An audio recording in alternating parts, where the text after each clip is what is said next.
Hey guys welcome my YouTube channel. তো দেখো সকাল সকাল আমি বসে গেছি এখানে চা আর বিস্কুট নিয়ে। আর বাইরেটা তোমাদের এই কারণে দেখাচ্ছি, আজকের ওয়েদারটা খুব সুন্দর, এই কারণে তোমাকে বাইরের ওয়েদারটা দেখালাম। বুঝতে পারলে কি সেটা বুঝতে পারছি না আমি, কারণ ক্যামেরাতে অত বোঝা যাচ্ছে না। তারপর চলে আসলাম আজকে চিকেন স্টু বানাতে। সেদিনকে রাতেবেলা বানিয়েছিলাম বলে পরিও খেতে চেয়েছিল, ওকে জিজ্ঞাসা করেছিলাম বাট ও বললো যে খাবো না, তারপরে বললো আমি খাবো। তো ওর জন্য আর আমার জন্য বানিয়েছি। এই যে আমার জন্য এখানে আমি নিয়ে নিয়েছি, আর ওর জন্য আমি রেখে দিয়েছি, ও পরে খাবে বলেছে।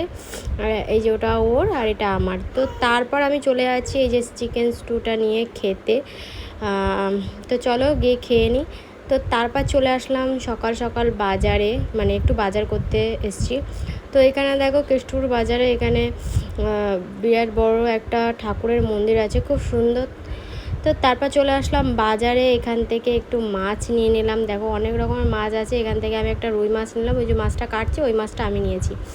তো ওই মাছটা নিয়ে নিলাম, আরও অনেক অনেক মাছ নিয়ে নিয়েছি। এই যে বিনোদ এসছে আমাকে নিতে, আমি একা এসেছিলাম, তারপর বিনোদ আমাকে নিতে গেছিলো, কারণ অত বাজার আমি আনতে পারবো না ওই কারণে। তো এই যে বিনোদ এসে গেছে, আর এই যে বাজার ঘাট আমার অলমোস্ট কমপ্লিট। আর পরিজন্য একটা মোজা নিয়েছি, ও বলছিল মোজা লাগবে ওর, ওই কারণে ওর একটা মোজাও নিয়ে নিলাম। তো তারপর দেখো এখানে আমি রুই মাছ নিয়েছি, পাঙ্গাস ট্যাংরা নিয়েছি, পাবদা মাছ নিয়েছি, ভেটকি মাছের কাটা নিয়েছি, একটু চিকেন নিয়েছি, চিংড়ি মাছ নিয়েছি, ভোলা মাছ নিয়েছি, আর এটা কি মাছ বলে মোরলা না কি জানি না, ওইটা নিয়েছি। তো ভিডিওটা কেমন লাগলো অবশ্যই জানিও, ভিডিওটা ভালো লাগলে একটা লাইক কমেন্ট শেয়ার করে দিল। তো চলো আজকের মতন টাটা।